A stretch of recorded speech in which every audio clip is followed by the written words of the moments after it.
जिनके पास भी प्रभु का वचन है, हम सब ओपन करेंगे दानियल चैप्टर 6, दानियल का 6वां अध्याय। यहां देखिए बिशप, इससे पहले कि मैं वचन शुरू करूं, मैं आपको बताना चाहता हूं कि उद्देश्य क्या है। आप में से बहुत सारे लोग शायद इस बात को नहीं जान पाते हैं, how to express your faith. आप किस तरह से अपने विश्वास को खुदावन की तरफ ले आते हैं। बाइबल एक व्यक्ति के बारे में बात करती है, वो सूबेदार था, उसके घर में उसका दास बीमार था और वो यीशु को एक चीज कहता है, अगर तू यहां से कह देगा तो मेरा सेवक वहां चंगा हो जाएगा। और जब यीशु ने इस ऑसम स्टेटमेंट को सुना तो उसने उस जाति की, और जिनके पास 39 किताबें थी, धर्म व्यवस्थाएं थी, पुस्तकें थी, सब कुछ था, उनकी तरफ मुड़ के कहता है, मैंने ऐसा फेथ तुम लोगों में भी नहीं देखा है। मैंने पूरे इज़राइल में ऐसा फेथ नहीं देखा जो इस आदमी में था। क्यों यीशु उसके फेथ की तरफ अट्रैक्ट हुआ? क्योंकि उसने जीसस की तरफ अपनी वरीड लाइफ नहीं, अपने फेथ को एक्सप्रेस किया था। आज मैं कईयों को जानता हूं, जब वो प्रॉब्लम में आते हैं ना, तो 10-15 मिनट तो प्रभु के सामने पहले रोते हैं, फिर लास्ट में बोलते हैं, मेरे को पता है तू कर सकता है। तो पता है तो रो क्यों रहा है? समझ में नहीं आता है। ठीक है, हमारे पास फीलिंग्स हैं, हम रो सकते हैं, पर कभी कभी आपको नहीं लगता कि आप सिर्फ खुदा को अपनी फीलिंग्स बताते हो, फेथ नहीं। मैंने लाइफ में हर बार डिसाइड किया कि अगर लोग मुझे हर्ट करते हैं, अगर लोग मेरे से मिसबिहेव करते हैं, अगर मैंने उनकी हर्टिंग्स को लेकर आधा घंटा भी बिताया ना, और मैं दुआ करने के लिए नहीं गया ना, आधा घंटा बहुत है मुझे पूरा बिटर होने में। इसलिए मैं हमेशा चूज करता हूं, जब भी कोई मुझे कहेगा ना, मैं खुदा की तरफ चले जाता हूं, प्रभु मुझे प्लीज, प्रभु मुझ पर दया कर, अब मुझे इस आदमी के लिए नफरत नहीं आनी चाहिए, मुझ पर रहम कर। क्योंकि मुझे पता है, अगर मैंने आधा घंटा मैंने ऐसे ही बिताया ना, उनका बिहेवियर के बारे में सोच सोच के कितनी बार हर्ट करेंगे यार, कितनी बार फॉरगिव करूं, मुझे पता है आधा घंटा नफरत आने में बहुत है। और आधा घंटा, मैं तो बोलता हूं 5 मिनट भी बहुत है, कुछ तो सेकंड्स में हो जाते। चूज कीजिए। हाउ आज मैं आपके साथ जो वचन शेयर कर रहा हूं, आप देखो एक आदमी परमेश्वर को अपना फेथ कैसे शो कर रहा है।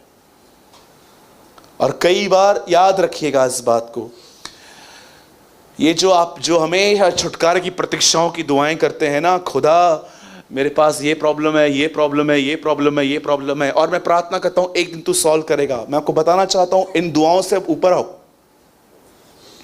अब इन दुआओं से ऊपर आओ। एक दिन मैं एक व्यक्ति से मिला, वो मुझे कुछ शेयर कर रहे थे, और शेयर करने के बाद मैंने उनसे पूछा, अब मैं क्या करूं? तो बोला, दुआ में रखना कि मैं ये काम करने जा रहा हूं, प्रभु की मर्जी हो। मुझे सबसे पहले ये बताइए, दुआ में रखना होता क्या? अच्छा इधर आओ, कौन है, कौन कौन बोलता है प्रार्थना में रखिया रखिया? ये इंदो कड़े बात उत्तर, ये जो लोग बोलते हैं दुआ में रखो, दुआ में रखो, कैसे? मतलब क्या? मैं समझा नहीं, थोड़ा मुझे बताइए, शायद मैं थोड़ा कम समझूं, मैं नहीं समझ पा रहा हूं आपको। आपको पता है, अगर आप नए हो ना और आप कहते हो ना दुआ में रखा है, तो मैं समझता हूं, लेकिन अगर आप एक ऐसे व्यक्ति हो जो कंटिन्यूस चर्च का पार्ट बने हुए हो, और अब तक आप इन बच्चों की जैसे जिंदगी जी रहे हो, तो अब आपको उठना चाहिए। मुझे एक बात बताइए, अगर कोई आपको आके कहता है, एग्जाम्पल पीटर भाई यहां पर बैठे हुए हैं, पीटर के पास कोई आता है और कहता है, पीटर भाई एक बिजनेस स्टार्ट करें हम, किस चीज का? बता, एक फूड आइटम है, मैं चाहता हूं कि हम लोग मार्केट में वो सेल करें। मुझे नहीं लगता है कि पीटर के अंदर कुछ भी ऐसे अनपीस आएगा। ओके, अच्छी अपॉर्चुनिटी है, चलो काम करेंगे। लेकिन अगर यहीं पर पीटर के पास कोई आए और कहे, पीटर भाई एक बिजनेस स्टार्ट करना है, कौन सा? बियर शॉप ओपन करना है, करेंगे? और अगर वो उसके बाद आपको कहे 2 लाख रुपए बचेगा महीना, करेंगे? नहीं करेंगे। क्यों नहीं करेंगे? Because you know the will of father. आप परमेश्वर की इच्छा जानते हो। परमेश्वर से कहो, खुदा ये रखने वाली प्रार्थनाओं से अब ऊंची जिंदगी दे, अब ऐसा बना कि जो भी आए ना, तेरी इच्छा से इतना जुड़ रहा हूं कि एक सेकंड में मालूम पड़े तू क्या चाहता है। एक सेकंड में पता चले कि तू क्या चाहता है। कई लोग जब उनके पास कुछ भी अपॉर्चुनिटीज आती है ना, मतलब अच्छी अपॉर्चुनिटीज के लिए भी वो कहते हैं खुदा ये। कितने लोग प्रभु को ये प्रेयर करते हैं कि आपने लिखा है कि तुम्हें मेरी इच्छा का ज्ञान मिले, the knowledge of his will. मैं कई बार प्रभु को कहता हूं, प्रभु ये जो दुआएं रखते रहते हैं ये लोग, इनको पाते कब हैं? प्रभु बोलता है आंसर भी दे चुका हूं, अब तक रखते रहते हैं। सालों पहले मैंने आंसर भी दे दिया है, फिर भी बोलते हैं बोलना बोलना, क्योंकि ये मेरी लैंग्वेज ही नहीं समझते। डीप इनसाइड ये काम करने से पहले ही मैंने इनको शांति दी थी, क्योंकि ये अब इतने भी मेरे करीब नहीं है कि मेरी आवाज को सुन पाए, पर मैं पीस देने के थ्रू इनसे बात करता रहता हूं। ये वहां भी नहीं समझ पाते बातों को। दुआओं में रखने से ज्यादा, मैं नहीं कहता हूं कि आप दुआ में मत रखो, पर मैं चाहता हूं अब थोड़ा आप एक लेवल ऊपर आओ और प्रभु को कहो, प्रभु मुझे अपने आप से इतना जोड़, इतना दाखलता और डालियों को एक कर दे कि मुझे जहां कहीं जाऊं मैं समझ पाऊं आप क्या चाहते हो। जब मेरे सामने कोई अपॉर्चुनिटी आती है ना, कोई मुझे बुलाता है, मैं आपको बताऊं कई बार परमेश्वर मुझे ऑन द स्पॉट बताता है मत जाना, डोंट गो। क्यों प्रभु? सिंपल, तू फेमस है इसलिए बुलाते हैं वो तुझे, उनको तुझसे कुछ नहीं है, वो सस अपनी चर्च को भरेंगे बस और कुछ नहीं करेंगे तेरे थ्रू। डोंट गो, रुक जा, मैं तेरे को बताऊंगा कहां जाना है। ट्रस्ट मी, कभी कभी मुझे खुदा ऐसे कहता है मत जा। वो सिर्फ बस शो ऑफ करेंगे दूसरों के सामने कि भाई प्रेमानी को हमने बुलाया है, ये आदमी मेरे पास आया है। ऐसी स्पिरिट के पास तू जाएगा? कम ऑन, बी हम्बल, जो मैं कहता हूं उसको मान। आप देखिए बहुत सारे लोग जो भी आप कर रहे हैं, तो क्या आप प्रभु की मर्जी के लिए बहुत वेट करते हैं कि आप प्रभु को कहते हैं मुझे इतना एक कर कि मुझे हर जगह समझ में आए कि मैं क्या चाहता हूं, तू क्या चाहता है। अब देखिए यहां पर क्या हुआ, 6:10।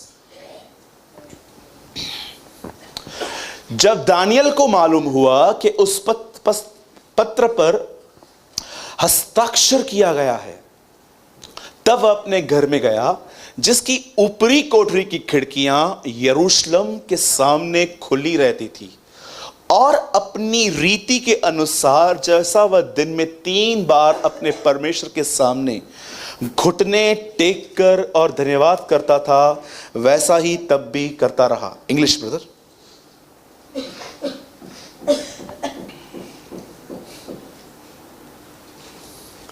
Now when Daniel knew that the writing has signed, he went into his house, and his windows being open in his chamber towards Jerusalem, he kneeled upon his knees there 3 times a day and pray and give thanks before his God as he did aforetime. ध्यान दीजिए, अभी Bible यहां पर बता रही है एक व्यक्ति है जिसके मौत का फरमान निकला है। आपको पता है, मैं आपको एक बात बताना चाहता हूं, ध्यान दीजिएगा। जब भी आप ये डिसाइड करोगे ना कि ये गलत है, मैं ये नहीं करूंगा, मैं आपको बताना चाहता हूं कुछ लोग आपके अपोजिशन में आ जाएंगे।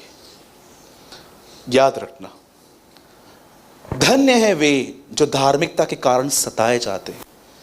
कई बार आप अपने जॉब में अपने बॉस को बोलोगे ना मैं ये नहीं कर सकता, दुश्मन बन जाएंगे। आपको पता है दोस्त किनके हैं आज? पूरे नगर का नगर किनके साथ है? कॉम्प्रोमाइजर्स के साथ। अगर आप देख रहे हो कि कोई आपको अपोज नहीं कर रहा, कोई आपका विरोध नहीं कर रहा, मुझे लगता है आपको अपना मसीह जीवन जांचना चाहिए, क्योंकि यीशु ने कहा है जब तुम धार्मिकता के अनुसार चलोगे तुम सताए जाओगे। वचन कहता है यहां पर एक व्यक्ति था, उसका नाम दानियल था। मैं आपको कुछ समझाना चाहता हूं, और मैं नहीं जानता हूं कि कितने लोग इस फेथ को जानते भी हैं कि नहीं। बाइबल बताती है एक व्यक्ति था, उसका नाम दानियल था। एक्चुअली एक गुलाम था, बेबीलोन में पहुंचा दिया गया था, और जब वो वहां पर पहुंचा दिया गया, वचन कहता है सबसे पहले इसके ऊपर परीक्षा आई थी खाने के ऊपर। वो वहां से बाहर आ गया, फिर उसके बाद कुछ और टेस्टिंग्स आई, और अंत में ऐसा हुआ इसके साथ रहने वाले लोग उससे इतना जलने लग गए, इतना जलने लग गए कि उन्होंने डिसाइड किया कुछ तो इस आदमी का करना पड़ेगा। याद रखिए इस बात को, आपके साथ जो भी परमेश्वर अलाउ कर रहा है ना, जो भी परमेश्वर अगर जो भी आप में कुछ भी अलाउ करे, मैं आपको बताना चाहता हूं उसके पीछे बहुत रीजंस होते हैं। और परमेश्वर ने ये ठान के रखा है, ये रीजंस वो आपको ऑन द स्पॉट नहीं बताएगा, लेकिन कुछ समय के बाद वो रिवील किए जाते हैं कि ये क्यों हुए थे, उसमें आपकी कितनी भलाई थी। अब देखिए यहां पर क्या हुआ। अब इस बंदे के लिए जानते हैं क्या किया गया? ये बंदे के लिए पूरी पूरी इंक्वायरी की गई कि क्या करता है क्या नहीं करता है। तो इनके बारे में पता चला कि ये खुदा को छोड़ किसी के सामने सजदा नहीं करता, क्योंकि ये एक यहूदी था और यहूदियों के लिए पहली आज्ञा थी, तू अपने परमेश्वर को छोड़ और किसी को प्रणाम मत करना। और जब उन्होंने देखा कि हाँ इस बात को लेकर हम लोग, आपको पता है कभी कभी लोगों को कोई भी चांस नहीं मिलेगा आप में से, वो लास्ट में आपकी भक्ति पर अटैक करने वाले। तू इधर क्यों जाता है, तू उधर क्यों नहीं जाता, बोलने दो उनको, नो इशू। और जानते हो जब उन्होंने देखा कि ये व्यक्ति जो है ना, ये दुआ करता है किसी इब्राहिम, इसहाक और याकूब के परमेश्वर से, कोई है जिसको ये पुकारता रहता है और कहता है इब्राहिम, इसहाक और याकूब का परमेश्वर। और उन्होंने जानते क्या किया, राजा के पास गए, राजा को बोलते हैं राजा इस आदमी की ये प्रथा है और हम चाहते हैं कि आने वाले 30 दिन तक, कई दिन तक हम आपकी आराधना करें, हम आपसे विनती करें। आपको पता है ये कितना बड़ा गुनाह है किसी इंसान को महिमा देना। मैं आपसे पूछना चाहता हूं, आप मेरी इज्जत करते हो, आई अप्रिशिएट यू, पर मैं आपको वार्न करता हूं कभी भी मुझे वो प्लेस मत देना जो खुदा की है। आज बहुत सारे लोग हैं जिन्होंने लोगों को अपने लाइफ में परमेश्वर की जगह देके रखी है, और पहली जगह जो उन्होंने दी है वो है पैसा। आपको पता है आपकी लाइफ मैसअप हो सकती है जब आप अपनी चीजों के स्थानों को बदलोगे। मैं आपसे पूछना चाहता हूं, आइए एक बहुत सिंपल टेस्ट। इन लोगों ने खुदा की जगह पे नबूकदनेस्सर को रख दिया था। मैं आपसे एक सिंपल टेस्ट मांगता हूं, सुनिए। इतने लोग हैं जो सुबह सुबह उठ के खुदा से कहते हैं आज बुराई से बचाना और परीक्षा में न डालना, क्योंकि राज्य, पराक्रम, महिमा तेरी है। आपको पता है यीशु क्या सिखा रहा था? उसको कहो कि वो तुम्हें परीक्षा से बचाए, क्योंकि ताकत बचाने की उसके पास ही है। बहुत कम लोग हैं कि दुनिया को फेस करें उससे पहले खुदा को फेस करते, लेकिन बहुत कमजोर हैं वो लोग जो सब निपटा के बाद में अपनी ताकत से लड़ के बाद में खुदा के पास आते हैं। मैं आया हूं, मैं आया हूं आपके पास, और आप देखो इनकी प्रार्थना में कोई फ्रेशनेस भी नहीं होती है, क्योंकि ये परमेश्वर की मदद करते रहते हैं। मैं आया हूं, वो उसके अनुग्रह से नहीं उठाए गए हैं, वो ग्रेस से नहीं उठते। बाइबल बताती है उन लोगों ने उस राजा को कहा आज से लेके 30 दिन तक हम सब तेरे सामने विनती करेंगे। और जब ये बात दानियल को पता चली, क्या कहती है बाइबल, वो अपने घर के फर्स्ट फ्लोर पे गया, एक खिड़की थी जो यरूशलेम की और खुली थी, और वो दुआएं करने लग गया। अच्छा, सबसे ऑसम थिंग मैं आपके सामने अभी लेके आ रहा हूं। क्या यहां पर यह लिखा गया है? दानियल एक बार भी खुदा से यह कहता है प्रभु मैं दुआ करता हूं यीशु मसीह के नाम से, या हे यहोवा परमेश्वर मैं दुआ करता हूं, साइन हो गई है, आ रहे होंगे मुझे पकड़ने के लिए, मुझे बचाना। क्या आप मुझे बताइए, आप दानियल को गिड़गिड़ाते हुए पा रहे हैं? अरे ये कैसा व्यक्ति है, इसको फर्क ही नहीं पड़ता है। कोई इसके पीछे लगे हुए हैं लोग। लिखा है अपनी रीति के अनुसार जैसा वह दिन में अपने परमेश्वर के सामने घुटने टेक कर प्रार्थना और धन्यवाद करता था। इस टाइम पे धन्यवाद। मुझे आप बताइए, अगर आपके नाम का फरमान निकले, कोई आपको मालूम पड़े कि आपके नाम से समन नंबर निकला है, लोग आपको पकड़ने के लिए आ रहे, आप क्या करोगे? एक ही काम करूंगा, आरकेटी ऑफिस पे आ जाऊंगा तेरे पास। सब लोग उधर भाग के आ जाएंगे, ब्रदर क्या हुआ? मैंने कुछ नहीं किया, फिर भी आ रहे हैं, कुछ तो किया होगा तू।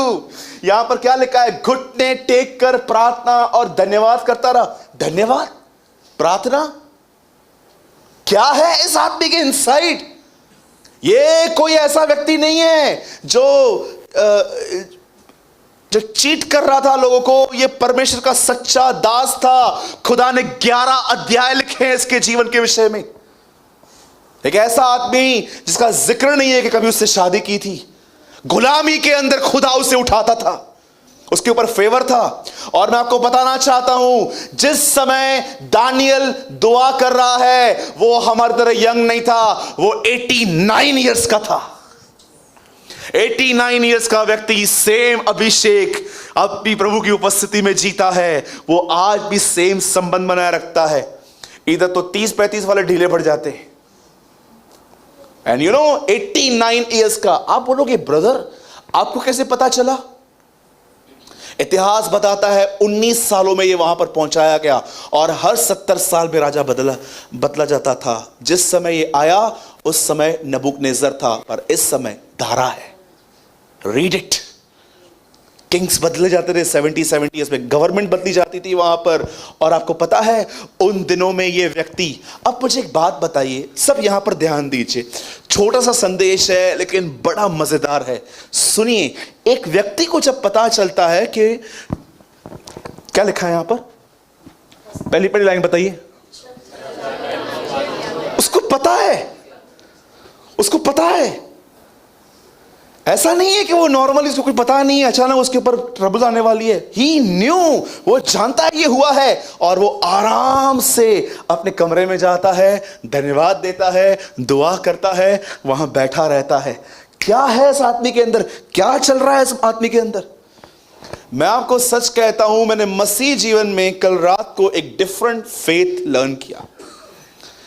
आपको पता है कई बार हम अपने प्रमोशन के लिए दुआ करते हैं, प्रभु जहां पर मैं हूं ना मेरी पगार बढ़ा, वेरी नाइस। कई लोग कहते हैं मेरा रिलेशनशिप खराब हो रहा है, उसे बना, वेरी नाइस। कई लोग ऐसे भी होते हैं जो कहते हैं कि प्रभु मेरे फाइनेंस देख लेना, वेरी नाइस। कई लोग होते हैं जो कहते हैं प्रभु मेरी बीमारी को चंगा करना, वेरी नाइस। ये कोई ऐसी दुआएं नहीं कर रहा है। जानते हो क्यों? मुझे ऐसा लग रहा था कि इसकी स्पिरिट अंदर से ये दुआ कर रही थी, मुझे कोई डर नहीं है जब वो मुझे डालेंगे, बस एक ही दुआ है, तू साथ रहना, दैट्स इट। आपको पता है कई बार परमेश्वर आपको ये सिखाता है, भले मैं तेरे प्रॉब्लम में न छोड़ाऊं पर मैं साथ रहूंगा। कितने लोग ये फेथ रखते हैं, खुदा को कहते हैं खुदा ये तकलीफ तो है, निकालना है, नहीं निकालना है, नहीं निकाल, तेरे ऊपर सिर्फ एक जिद है, तू साथ रहना और मुझे अपने साथ जोड़ के रखना। और मैं आपको सच कहता हूं, छुटकारे से अधिक आप इन तकलीफों में सीख लेते हो, और जब आप निकलते हो ना, मैं आपको बताना चाहता हूं, आप एक आग की तरह निकलते हो। मैं कई बातों में दुआ करता हूं, प्रभु ये तकलीफ ना आए, या कोई तकलीफ है प्रभु उसको निकाल।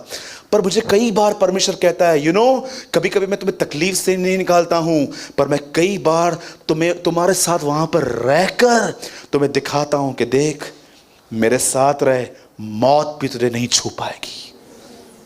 आज मैं आपसे पूछना चाहता हूं, कितने लोग यहां पर ये दुआ करते हैं, प्रभु इससे आजादी दे, नो प्रॉब्लम, अच्छी प्रेयर है, पर कितने लोग ये दुआ करते हैं, बस तू रहना।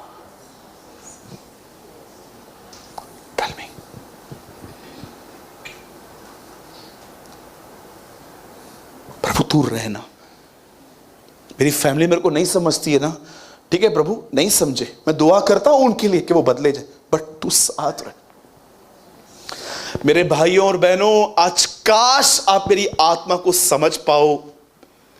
इतना गहरा वचन है कि मेरे पास शब्द नहीं मिल पा रहे हैं आज कि मैं आपको कैसे एक्सप्लेन करूं कि जब आप विपत्तियों की तरफ न देखकर आप उसके साथ बने रहते हो, जब आप लोगों के बैड बिहेवियर को न देखकर आप उसके साथ बने हुए रहते हो, जब आप चर्च के अंदर पॉलिटिक्स देखते हो और आप वहां पर ध्यान न देकर खुदावन में बने रहते हो, परमेश्वर आपको उस बने रहने में क्या बना देता है इसका आपको कोई अंदाजा नहीं है। हजारों बातें आई मेरे जीवन में जिनके छुटकारों के लिए मैंने दुआ की। परमेश्वर ने कई बार मुझे टीच किया, देख मैं विपत्ति से नहीं निकाल रहा हूं, पर मैं तेरे साथ रहकर तुझे कुछ लर्न करवाऊंगा। एक परमेश्वर का दास हर प्रकार के दर्द से गुजरता है ताकि वो हर प्रकार के दर्द को समझ पाए जब लोग उसे एक्सप्लेन करेंगे। यू नो, बाइबल ऐसा बताती है, इब्राहिम ने कमजोर होकर खुदावन पे अविश्वास नहीं किया, परंतु विश्वास में दृढ़ होकर परमेश्वर की महिमा की। इंग्लिश में महिमा को लिखा है प्रेस, प्रेस। यू नो, जब आप परमेश्वर को प्रेस करते हो, अपना फेथ रिवील करते हो। मैं कई लोगों को देखता हूं जो परमेश्वर को प्रेस नहीं करते हैं तकलीफों में। यू नो, कई बार जब आप देखते हो कि प्रॉब्लम की हीट आपको जला रही है, यू नो, कभी कभी 3 प्रॉब्लम्स मैं आपको बताता हूं। लिसन, आपको पता है कभी कभी किसी व्यक्ति के लिए घर के अंदर लोगों के नेचर को टॉलरेट करना कितना डिफिकल्ट होता है। सोचो, आप एक ऐसे व्यक्ति हो जो बाइबल पढ़ते हो, दुआ करते हो, हर समय खुदा के साथ बने रहने की कोशिश करते हो, पर आपके घर के अंदर ही 1-2 पर्सन्स ऐसे हैं जिनको खुदा का डर तक नहीं है। वो अपनी मर्जी से जिंदगी जीते हैं, उनकी जुबान जहर से भरी हुई है, उनके मन में नफरतें हैं, और आप ऐसों के साथ रहकर आप इरिटेट हो जाते हो। कभी कभी तो आपको लगता है खत्म ही कर दूं अपने आप को मैं। यू नो, कभी कभी लोग घुट जाते, खत्म हो जाते हैं। यू नो, आपका प्रॉब्लम क्या है? You are not with Jesus, इसलिए तुम्हें तकलीफ हो रही है। सोचो उन भाइयों के लिए जिन्हें फाइनेंस की प्रॉब्लम है। कई बार आपने पैसे लिए पर आप अभी दे नहीं पा रहे हो। मैं आपसे पूछना चाहता हूं, खुदा आपके इंटेंशंस को जानता है कि आप देना चाहते हो, पर इस टाइम पे आपके हाथ में कुछ भी नहीं है।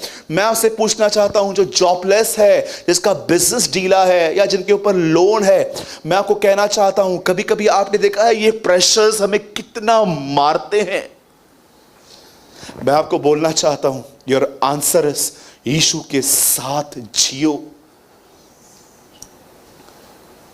थर्ड थिंग जो मैं आपको बताना चाहता हूं, हर दिन हम एक गुनाह करते हैं, माफी मांगते हैं, फिर सेम गुनाह में उसी दिन गिरते हैं। आपको कभी कभी लगता नहीं है ये साइकिल पूरी नहीं होती है हमारी? रोज गुनाह, रोज माफी, रोज गुनाह, रोज माफी, रोज गुनाह, रोज माफी।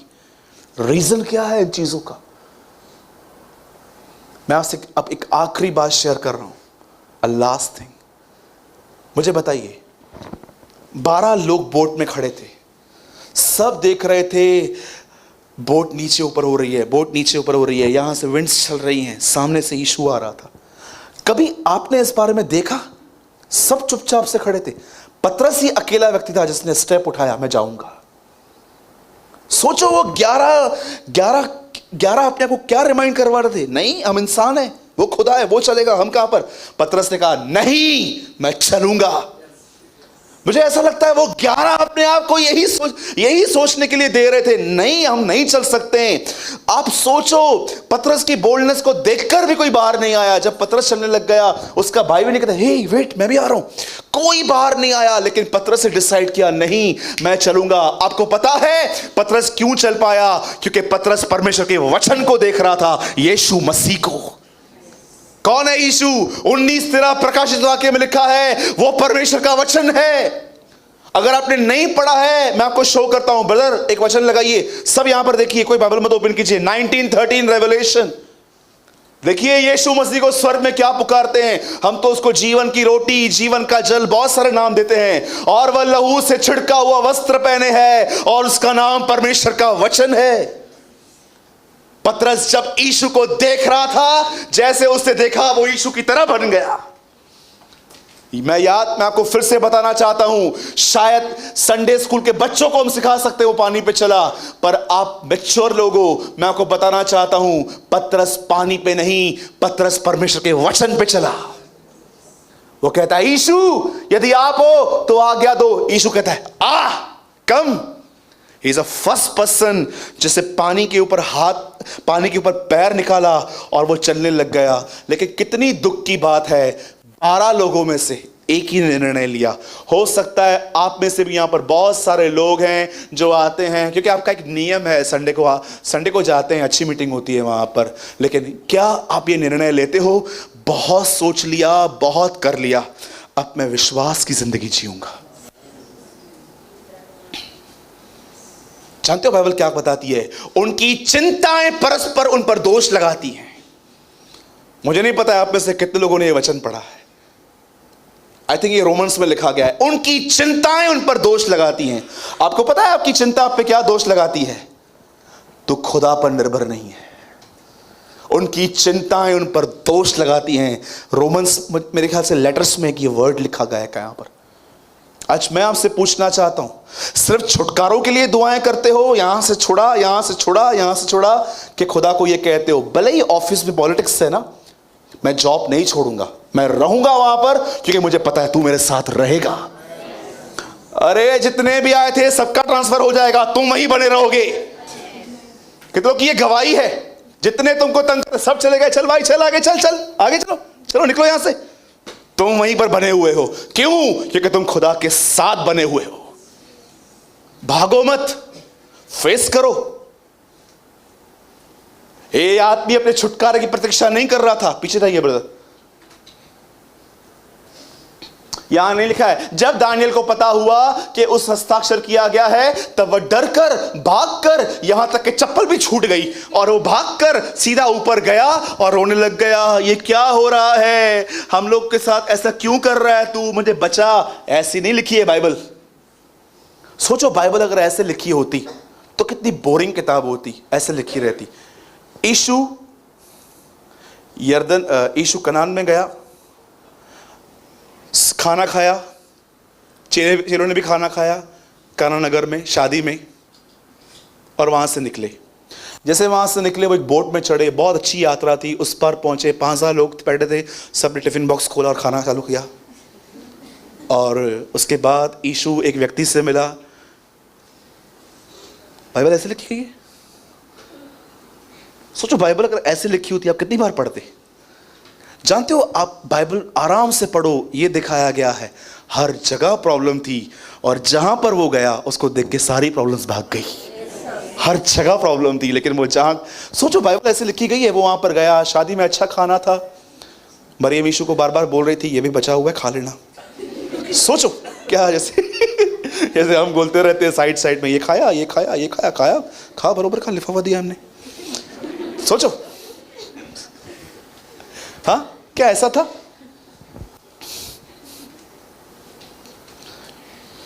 मैं जब छोटा था मेरी माँ मेरे को आके उधर बोलती थी ये खाया, ये खाया, ये खाया, तो मैंने बोला वो देखा नहीं किधर है, आजा आजा मैं छोड़ के आती हूँ वहां तक। मैं ऑनेस्ट हूं, वेरी ऑनेस्ट। हाँ, मुझे शादी पे डिशेस इतनी एक्साइटेड करती थी। आजकल तो आप देखो 100 डिशेस, 200 डिशेस, कर्जा लेके शादी करते हैं। बाद में मालूम पड़ता है जो उन्होंने खाया वही जिंदगी भर चुकाया बैठ के। अगर यहां पर कोई ऐसा बैठा है ना जो शादी करने वाला है, मैं आपको एडवाइस देता हूं, वेस्ट मत करो, अच्छी जगह पे घूमने चले जाना, क्योंकि अच्छे से अच्छा खाना बनाओ, लास्ट में लोग बोलने वाली है खाना अच्छा नहीं था। बोलने वाले ये कम था, वो ज्यादा था, उनको कितना भी दो लास्ट में यही बोलेंगे। और कैसे थी शादी? ठीक थी, मेरी ननद की इससे बहुत अच्छी थी।